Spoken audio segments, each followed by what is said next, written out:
I played Myth Wukong at Gamescom. The line was crazy with 180 minutes, not even being the worst, but I got the day 2 of Gamescom early, only had to wait 50 minutes, and that was more than worth it to play this 30-minute demo. Ever since the first trailer back in August 2020, this game looked maybe too good to be true. The graphics, the animations, and the amount of variety in the encounters, but if what I played is what we get throughout the full game, then it is going to be very special. So if you're somehow not familiar, Myth Wukong is based on the famous story Journey to the West. So we play Wukong and have to battle many creatures and other enemies from the Chinese mythology. And yes, the Souls-like influence is immediately clear. There's a big focus on taking out bosses, even regular enemies can be a real pain, and there are shrine-like things where you can rest to get your health back and where you will respawn when you die. But why I think I will actually enjoy this more than say a Dark Souls is because of the movement. It's why Sekiro is my favorite From Software game, because you can quickly jump or run to get out of the way of an enemy attack.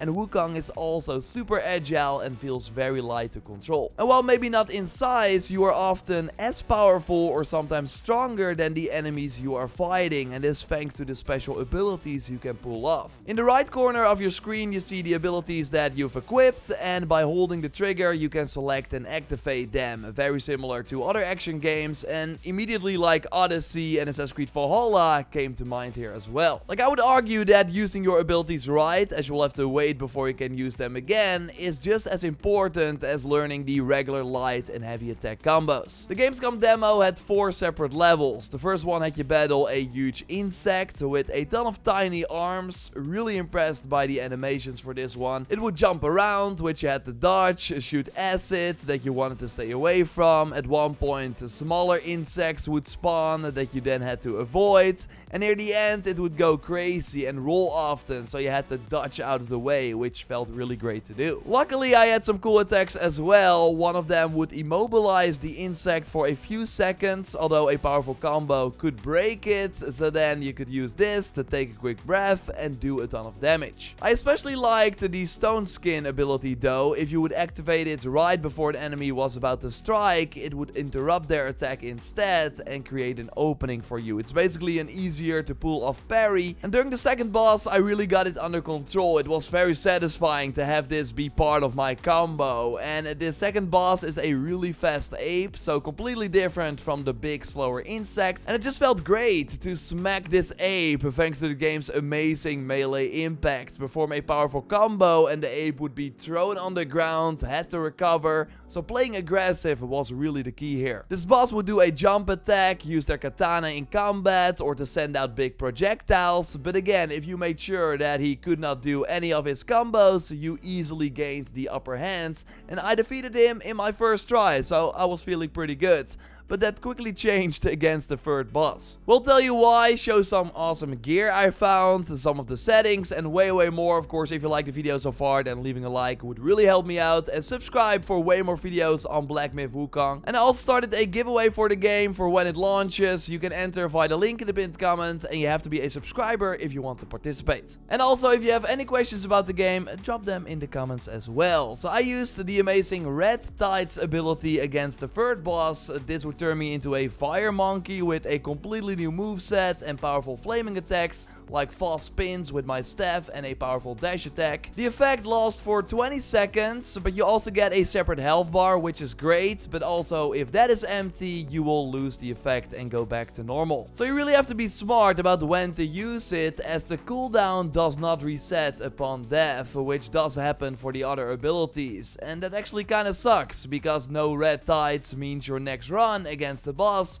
will already be less effective. Like, I tried many times but could not kill this Tiger Vanguard, and actually know no one who played the Gamescom demo that managed to do that, but of course let me know if that's you in the comments. My problem was that the boss would sometimes just do a very quick charge attack that would insta-kill me if I did not have full health. I still managed to get further into the fight with every try, as I would of course learn his moves, dodge away later when he does his ground slam because it has a short delay, have the tornadoes go one way and then run to the side. So maybe after an hour I would have been successful, but again, I only had 30 minutes in total, and I wanted to see the 4th and final level as well. And I'm glad I did, because so far I've only been talking about the boss fights, which are totally the focus of this game, but there's so much more. In the 2nd level, before you would fight the A boss, they would throw an apple to resurrect a frozen enemy that would then charge towards you. But especially in that 4th and final level, the game really opens up. And now instead of one linear path, you had multiple directions you could go in, like more room to explore. Which also meant that you could use that to, for example, get behind enemies, which totally gave me a bit of an advantage. Like again, even these smaller enemies are super varied and can easily take you out if you're not careful. In this more open level, there were also way more surprises, like this plant I wanted to grab, which then turned into an ugly monster that would significantly slow me down with this special root attack. More interesting though is that when I beat it, I unlocked a purple rarity cape, because yes, Black Myth Wukong has a gear system with pieces that can completely change your look, like in a significant way. Really cool. It kinda gave me Kensei armor vibes from Ghost of Tsushima. And yes, maybe you saw it, there are stats as well, and this cape had quite better ones, with poison resistance, which comes in handy, and the special effect gave me a ton of focus upon using your gourd, which basically your healing potion that restores a bit of health. There were also some other stats in the corner here, but hard to say if you can really make character builds, like how deep this all goes. I do think that a big thing that will determine your playstyle are the abilities you select. Like for the first time in that 4th level, I had to choose between 2 abilities for 1 slot, so I can totally see that finding the best combinations of abilities will be important in the full game. Other abilities I was able to use was this Ring of Fire, which would hold enemies back and also enhance my staff with a flaming effect, so it's a pretty nice way to evaluate and then engage with a strong counter attack, because it would deal more damage. Or there was this one where I would step aside, turn invisible, even though the tiger boss could still see me, he's kinda OP,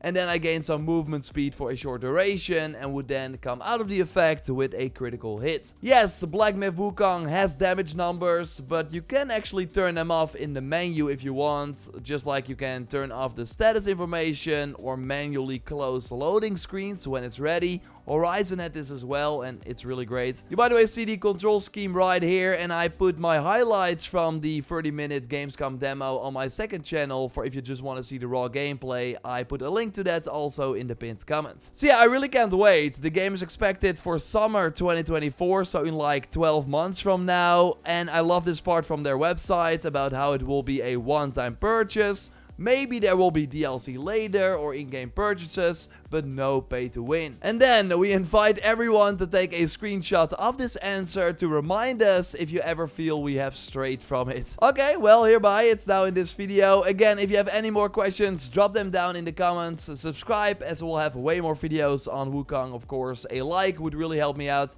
And check out my previous video by clicking on the screen. I will speak to you soon. Goodbye.